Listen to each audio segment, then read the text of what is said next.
People driving over the bridge see a young woman climb over the railing and jump down. She wakes up in the hospital but can't remember anything about herself. A nurse notices terrible scars on her back. Sometime later, in the house of a married couple, Nancy and Abel Johnson, the telephone rings, after which they rush to the hospital and recognize in the stranger their daughter who disappeared 7 years ago. Except that before she disappeared, the girl was blind. She is taken to a house near which there is a large gathering of people. So they have to lead her into the house, covering her head with a blanket. Later, the FBI investigator who handled the case of her disappearance arrives. But the girl assures him that she knew very well where she had been all these years. And she tried to go back to where the other prisoners remained, but she could not find her way. At night, she tries to go online to find Homer, but her computer is offline. Her mother suggests going out for a walk and asks her how her eyesight came back to her. But Prairie can't explain it. Two teenagers see her and take a picture. In the morning, one of them, Steve, gets an earful from his father. The teacher complained about him again. The girl again asks for the internet connection, but her mother, obeying the doctor's orders, refuses. So the girl climbs out the window and goes to an abandoned house where Steve's company gathers. Prairie asks the boys to share the internet, but Steve sets his dog on her. The company is shocked, but they can't argue with the leader. But Prairie bites the dog herself and whispers something to her. The shocked teenagers see the animal begin to lick blood from Prairie's wounds, and she silently gets up and takes her camera and leaves. The next day, Steve beats up a boy from his school and then comes to Prairie's house. He brings her a router and offers her a plea bargain. His father intends to send him to a school for troubled teens. Prairie agrees to help, but he in return must find 5 strong men and bring them to the abandoned house. The two of them drive to the store, where Steve helps Prairie choose modern clothes. Looking into the fitting room, he sees the horrible scars on her back, and he advises her to get a grown-up haircut. Transformed, Prairie arrives at the school and introduces herself as Steve's stepmother. The teacher, Elizabeth Broderick, whom everyone just calls Betty, complains that Steve has become so intolerable that she insists on expelling him. And Prairie suddenly reminds her of her purpose. Teaching excellent students is easy, but that's not the vocation of an educator, is it? And when asked about her name, she says it. She is the OA. At home, Prairie goes online and finds a report on the miraculous resurrection of soccer player Homer Roberts. Remembering the guy, she starts crying in front of the monitor. At this time, Steve calls. He is stunned. Betty seems to have been switched. The girl reminds him that tonight she's expecting 5 people in the abandoned house. Moreover, they must leave the doors of their houses open. In the meantime, Betty meets Steve's father and real mother and accidentally reveals their son's secret. The family goes to the Johnsons' house. Prairie's mother stands up for her daughter, and she records a plea for help and posts it online. The parents take the measures recommended by the doctors. They take away their daughter's gadgets and take the doors off their hinges so that she's always supervised. In the evening, Betty goes online and sees Prairie's appeal. It is also viewed by the teenagers in Steve's company, Buck Vu, Jesse, and Alfonso. At this time, Prairie is sitting alone on the floor of the abandoned house in front of 5 burning candles. And when she decides no one is coming and starts to extinguish the candles, Steve and his buddies enter. But there are only 4 of them. Prairie gets upset, and at that moment footsteps are heard on the stairs. It's Betty coming in. Prairie informs them that she will tell her story first, and then they will understand everything. She was born in Russia in 1987 to a very wealthy family. They lived with her father not far from Moscow. Her mother died in childbirth, and her father raised the girl by himself. Only very rich people lived in their village, and Nina, that was the girl's real name, was friends with their children. Since childhood, Nina was plagued by nightmares, after which the girl's nose would bleed. Most often, she dreamt that she was trapped in an aquarium, she couldn't get out and she couldn't breathe. One day, her father brought her to a winter lake and told her to climb into a hole in the ice. The girl had to become colder than the cold and thus defeat it. And suddenly, the cold was gone and there was no more blood. She started going to school. She was picked up by a special school bus. But one day she suddenly felt very anxious and wanted to get off. At that moment, the car lost control and flew off the bridge. The children found themselves trapped in the car, which was sinking to the bottom. Only Nina guessed that they could get out through the windshield. It was a warning to their parents that their options were not limitless. The tycoon's children died, and so did Nina. She didn't realize where she was or why the darkness was so blinding. and the next moment she was pulled out of the water by the hands of an amazing person. She spoke to the girl. Nina can stay. She could go back, but there she would suffer. Nina wanted to go back, and then the star woman took her eyes so that the girl would not see what awaited her. Her father found Nina on the shore, but she saw nothing.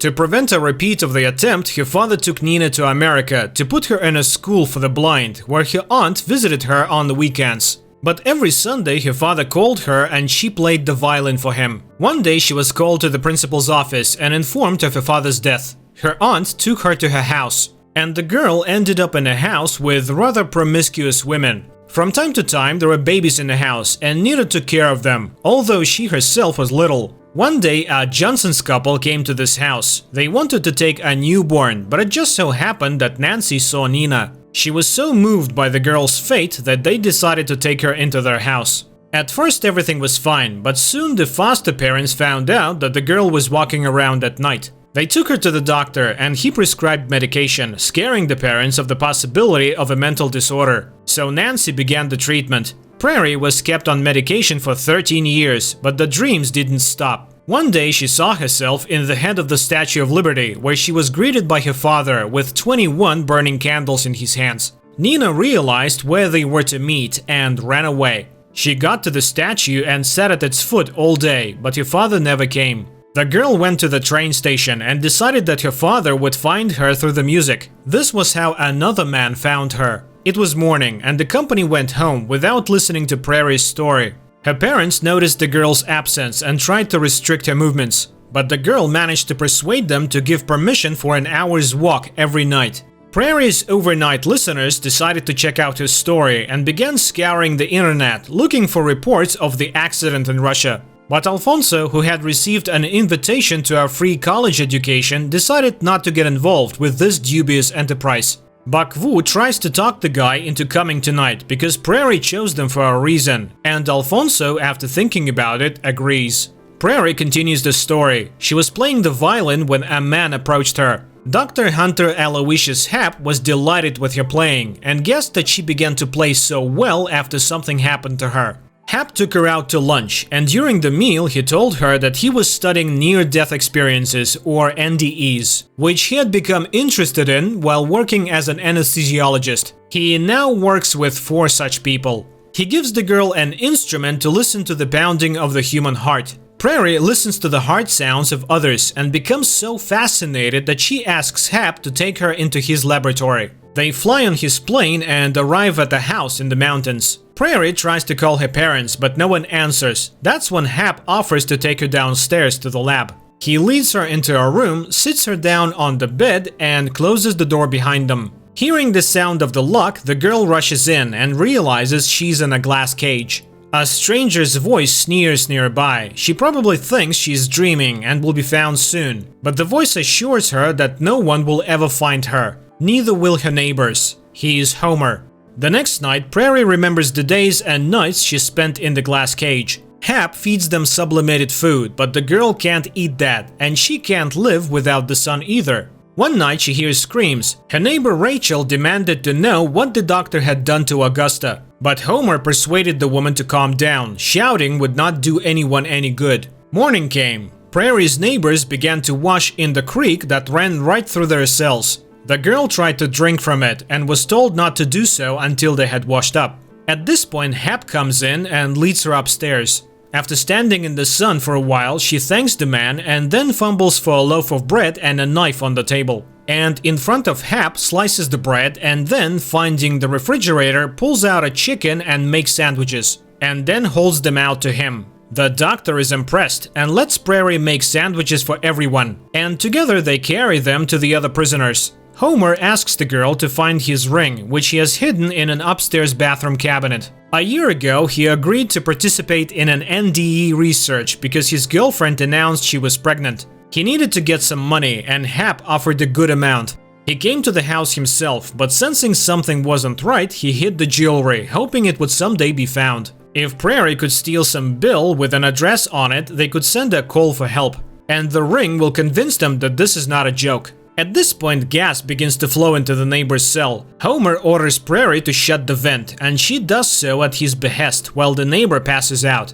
Interrupting the story, Prairie runs home. Alfonso accuses Steve of hurting the girl, and a fight breaks out between the guys. In the morning, Betty drives up to school and, sitting in the car, listens to her voicemail. First, the lawyer calls about the inheritance. Then she listens to a short phrase in her brother's voicemail many times. At night, Prairie continues the story. There, in the house, she realized that killing a man is not at all easy. The doctor had made her a housekeeper, thinking that her blindness was the guarantee of his safety. But she could hear Hap taking pills. It turned out that he suffered from insomnia and was forced to take sleeping pills. Prairie hatched a plan. One day, under the noise of a vacuum cleaner, she managed to get some pills out and hid them in a spice box. And she offered to make a soup for Hap from her childhood. It was fragrant borscht, and to tip it off, she asked the doctor to bring some fresh parsley. And while Hap went to get it, she put some sleeping pills into the pot. But the doctor decided to arrange the meal together and set the girl down at the table. After tasting some borscht, she suddenly began to choke. It turned out that the man was allergic to tomatoes. He sent Prairie to the bathroom to get some medicine. But when she went inside, she remembered Homer's request and found the ring, but she accidentally dropped it. Trying to find the ring, she suddenly stumbled over the girl's body in the bathroom. Overcome with terror, Prairie found the ring. Just then, Hap burst into the bathroom and managed to give himself a shot. He sent the girl to clean up the kitchen, and she managed to get some leather out of the general stack. Back downstairs, she hands the found items to Homer through a small hole in the creek bed. The men describe the kidnapper's description and their details and addresses. Now they have to hand it over to Prairie, but the current snatches the package from her hands, and the last hope floats away into the dungeon. Trying to calm down the sobbing girl, Homer makes her jump. And soon she begins to smile, and the guy encourages her. They'll try again. Rachel suddenly confesses that she used to sing in the church choir. Before that, she and her little brother ran away from their abusive father. But they had an accident on the way and died. Except she came back to life and found the voice she never had. And now she dreams of singing for her little brother. And Homer would go with his son to places he hasn't been yet. He asks Rachel to sing for them. The girl turns away and sings. In the morning, Prairie makes coffee for the doctor and then suddenly pushes him down the stairs. And as he falls, she smashes the window with a frying pan and runs into the woods, hearing the cheering cries of the captives behind her. But suddenly she stops on a high cliff and gets hit on the head. The girl wakes up in a surprisingly beautiful place and suddenly realizes that she can see. And then it hits her. She has died for the second time in her life. She sees a small house ahead and walks towards it.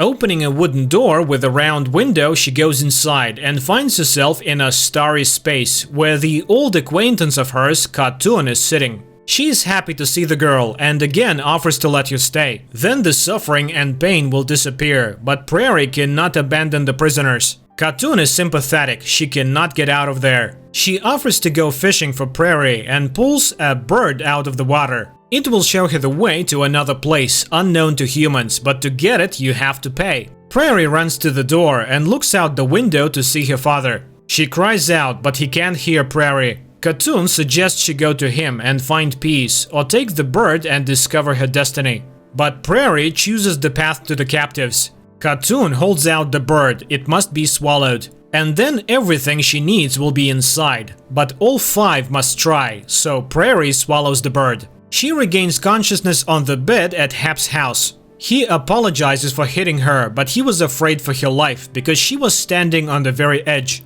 And she hides the fact that she has learned to see. The doctor can't let her go, so he gives the girl an injection. After the doctor brings Prairie back downstairs, she shares her experience with Homer. There is a divine mystery inside her, which is expressed by the girl's strange movements. She tells him that she died a second time. And now she knows that in order to escape, she must find out what the doctor is doing to them. But how? After all, the gas erases all memories. Prairie claims that they are all angels and she can now see. It is time to interrupt the story and the people go home. In the morning, Betty goes to see a lawyer and learns that a relative has left her a $50,000 inheritance. The next day, Steve and Jesse go with Betty to the clinic to get her brother's things. The boys are shocked by the collection of CDs of the departed man, and when Steve puts on his ski suit, the woman is amazed at his resemblance to Theo. Meanwhile, Prairie takes a course from an FBI psychologist. He reminds her she's not a prisoner here and can decide for herself what to say and what to do. At night, Prairie continues the story. A week passes before they realize they must try to make sure Homer gets as little gas as possible when Hap comes for him. But the doctor takes Prairie first. He asks questions about the last NDE, a near-death experience, and the girl confesses that she saw her father. Back in the cell, Prairie convinces the prisoners that the doctor is obsessed with his experiments and will never let them go. But Scott refuses to inhale the extra gas. That's when Rachel and Prairie do it. Hap takes Homer away, and Scott watches the unconscious girls. Suddenly, he notices Prairie's open eyes and starts scolding her, and she obediently obeys all his commands. And the man realizes the gas makes people obedient.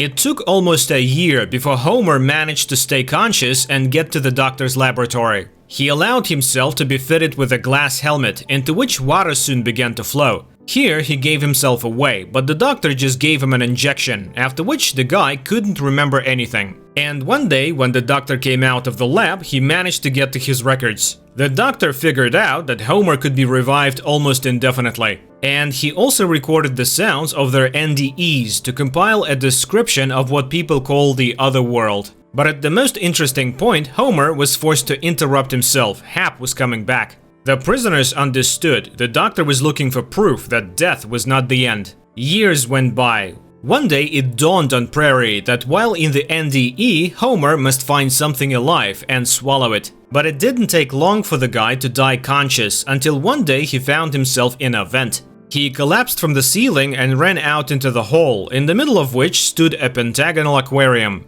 Homer snatched an anemone from it and swallowed it. Immediately, he regained consciousness in Hap's laboratory. At night, he told Prairie what had happened, but he does not feel any change in himself. Prairie explains Khatoon assured her that they would work it out, and she gave her real name, Away. Immediately, she sees Homer involuntarily perform a strange movement. Cuba. Dr. Hunter goes to a concert of an unusual guitarist and is fascinated by her playing, while Homer and Prairie study the movements that came to them in a near-death experience. After the concert, Hap invites the guitarist to participate in his research, but the girl flatly refuses. The doctor returns home and sees the exercises Homer and Prairie are doing. He demands an explanation, but then Rachel starts screaming and calling for help. It turns out that there is a sheriff standing at the door of the house. Hap turns on loud music and rushes upstairs. The policeman tells him that his wife is very ill and he hopes that the doctor knows about new treatments. Hap promises to inquire into the matter. At night, Homer and Prairie look at each other and press their hands to the glass as if touching each other. And Hap remembers the guitarist and goes after Homer. In the present, the school principal observes a strange company. 4 school children and an elderly teacher, and does not understand what do they have in common. Prairie again explains to the psychologist that the prisoners are no longer in this world. Meanwhile, Alfonso excuses himself from dinner with the benefactors because he notices his drunken mother flirting with a married man and takes her home. And then he discusses with Buck the terrible change in the man. After all, Hap was young too. What if they change too? But his friend abruptly interrupts his musings. Prairie continues the story. Homer wakes up in Hap's plane and is very frightened. He hasn't seen the sun for a very long time. The doctor puzzles the guy. He's going to help him with one thing. But he should not do anything wrong or his friends will die in their cells. Despite the warning, Homer escapes from the hotel room where they arrive. He tries to ask for help, but those around him do not understand him. They speak Spanish.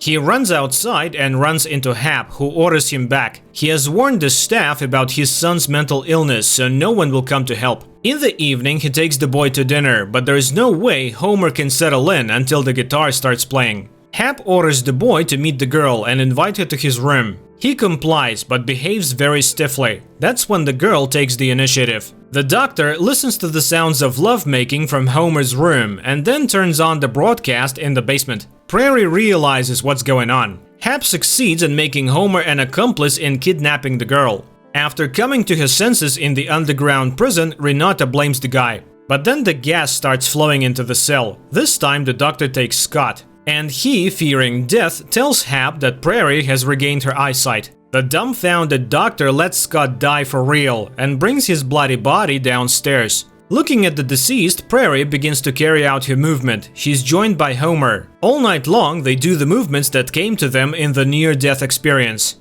Suddenly, the blood begins to return to Scott's body. The wounds disappear and the man begins to breathe. He comes to his senses and reports that Prairie was right. There are 5 movements that do the unimaginable and open a tunnel into another dimension. And he got the 3rd one. Astonished, Hap runs downstairs. Time returns to the present. Prairie teaches her friends these moves and leaves for the dimension where Homer is now. The next night, the captives begin learning the movements that they were given in the NDE. The 4th movement was given by Renata, but the 5th one did not come. The captives came up with symbols for recording the movements, and in order not to lose them, they carved the signs into their bodies. But the angel hunter, the scientist Hap, also recognized these movements and studied them as well. There was only one person with whom he could share his discoveries, his associate Leon, who also studied death. Hap flies to him and he takes him to the morgue to demonstrate his findings. The doctor talks about the 5 movements and Leon suddenly snatches a gun. He won't let anyone overtake him in studying the movements.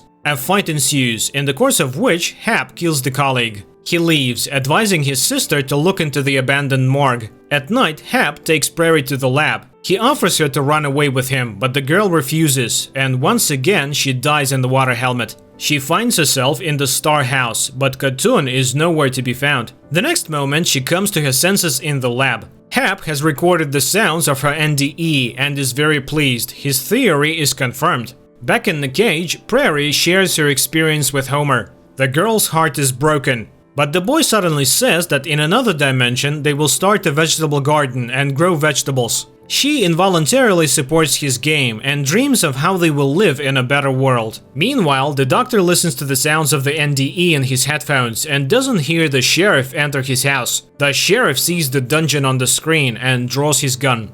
In the real time, Prairie wakes up from a nightmare. Her father rushes to her room and she asks him about the note she had left before she fled. But the man did not see it. Later, Prairie recounts her dreams to the psychologist while her foster parents wait in the hallway. And then Abel inquires about the note, but Nancy doesn't remember such a thing. In the meantime, Steve gets acquainted to a girl sitting at a desk next to his, Katie. The young people immediately like each other. In the evening, the company gathers again at the house and continues to study the movements, after which Steve rushes home, where his father informs him that the injured boy's mother has seen the fight scene on the internet and is ready to file a report on him. The father had to pay for the treatment, but he's fed up with it all, and Steve has to go to a special school. At this time, Betty shows Prairie a check for the $50,000 and tells her how she plans to spend the money. The woman is concerned about the impending discovery of another world. What if it's dangerous? But Prairie reassures her, most likely the movements just open an already existing path. Driving past Steve's house, Betty witnesses 2 guards pushing the boy into a van. She drives after them, trying to get the school principal on the phone to convince the parents to withdraw their application and return the boy. In the meantime, the Prairie family is having fun at a coffee shop until one of the female visitors takes a picture in front of the landmark, the battered and abused girl. People are amazed at such lack of manners. Alfonso, who works here as a waiter, goes to get water. In the meantime, Steve is ushered into the gas station convenience store, allowing him to choose his own drink. Betty offers him a release plan. He should shout that the men are molesting him. She will back the guy up and demand that he be let go. Out on the street, Steve tries to carry out this plan, but there is no one at the gas station and no one can support Betty. So the woman stands in front of the car and gives the man her check for releasing the guy. Meanwhile, Nancy continues to resent the girl's action, but her main concern is that Prairie is not sharing with them. They don't know where she's been or what they've been doing to her all these years. And that's the scariest part. And then the girl admits that the scars are self-inflicted and that she's an angel. Taking this as a taunt, Nancy punches her in the face. Alfonso, who approaches, suggests that the girl leave and they run away. The boy is grateful for her account of her years in confinement. But why didn't she ever talk about her parents? After all, they saved her too and raised her. Maybe that's the missing piece that can change her life. The company gathers at the house and Steve talks about what his parents did and Betty's sacrifice. Prairie tries to calm him down, but he resents the world and in a fit of anger hurts her with a pencil. Nevertheless, the girl continues to hug him. Steve is horrified. How could she have lived in the basement for so long? And Prairie smiles because she wasn't alone. She lights the candles and proceeds to the final part of her story. Feeling the gun to his head, Hap tries to convince the sheriff not to take him in. He tells him that the people downstairs can do real miracles and they can start with his wife. The sheriff brings his wife to Hap's house. The prisoners are delighted at the sight of the policeman, but soon realize that he's the doctor's accomplice. Hap leads Homer and Prairie into the bedroom to the sick woman. Homer offers not to treat the woman, in which case the sheriff will send the doctor to jail, but Prairie can't refuse to help the suffering woman. And they begin the movements. The power goes out in the house. Suddenly, the woman grabs Prairie by the arm and begins to tell her about drowning as a child. This is when she was handed the fifth movement for the angels. She survived just for that and is ready to show it. At this point, the sheriff runs into the room and hugs his wife, but Haps shoots him in the back. He locks up Homer and Prairie gets a shot that makes her lose consciousness. She regains consciousness in a moving car. The doctor kicks her to the curb. He doesn't need her anymore. Even if she does come back, they won't be there anymore. They will be gone in another dimension. Prairie tries to catch up with him, but can't. And at this point, her story is interrupted by the boys and Prairie's parents. They all came looking for the children. Later, Abel and Nancy try to talk to the other parents, but nobody wants to talk to them. Only Alfonso promises to prove that their daughter's story is true. Prairie finds herself in the thick of the scandal again. The phone is constantly ringing in the house and she's hounded by journalists. The family is forced to hide out in a hotel. As she sees her parents' despair, Prairie tells them about her experience. And in the morning, Nancy gives Abel her note, where the girl apologizes and promises to return after she finds her father. This shocks the man so much that he leaves the room. The woman tries to talk to him, but he cannot forgive her lies. Nancy tries to explain herself. She was afraid he would be hurt by the words about his real father. Also, after all, he wanted to adopt another baby, and she insisted on Nina. She decided that the blind child would always need her. In the meantime, Prairie tries to find the phones of Betty and the others, and she realizes she doesn't know their full details. And Steve and Alfonso are looking for something about the prisoners, and they stumble upon a video of blind Prairie playing in an underpass. At night, Alfonso sneaks into Prairie's house and finds several books in her room, about Russia, about angels, and Homer's Iliad. He tries to splash some water on his face in the bathroom, and looking in the mirror, he sees in the reflection Homer with the same wound on his forehead. On his way out of the house, he confronts the psychologist and explains that all Prairie's stories are lies. Alfonso carries the books to the others, but the teenagers do not react. Sometime later, Prairie returns home, but wearing a police ankle monitor. Betty quits school and comes to get her things. She says goodbye to the principal, who thanks her for her work. At this time, all the teenagers gather in a cafeteria. Suddenly, Prairie, sensing something, runs out of the house. And one of the teenagers sees a man with a gun approaching behind the glass wall. Shots are fired, and the children try to hide under the tables. Betty rushes into the dining room. All five, exchanging glances, suddenly get up and start moving. The cook disarms the distraught shooter, but he manages to make a series of shots over the tables.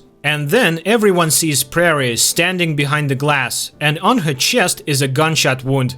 Later, the girl is taken away in an ambulance. Her friends see her off. Prairie smiles. They made it. All five go after the car for a long time. And then Steve is the only one left. He runs after the ambulance and asks the angel to take him with her. Away finds herself in an unfamiliar room and asks in surprise, "Homer?" And on that intriguing note, the first season about traveling to other dimensions ends. Write in the comments what you think of this series.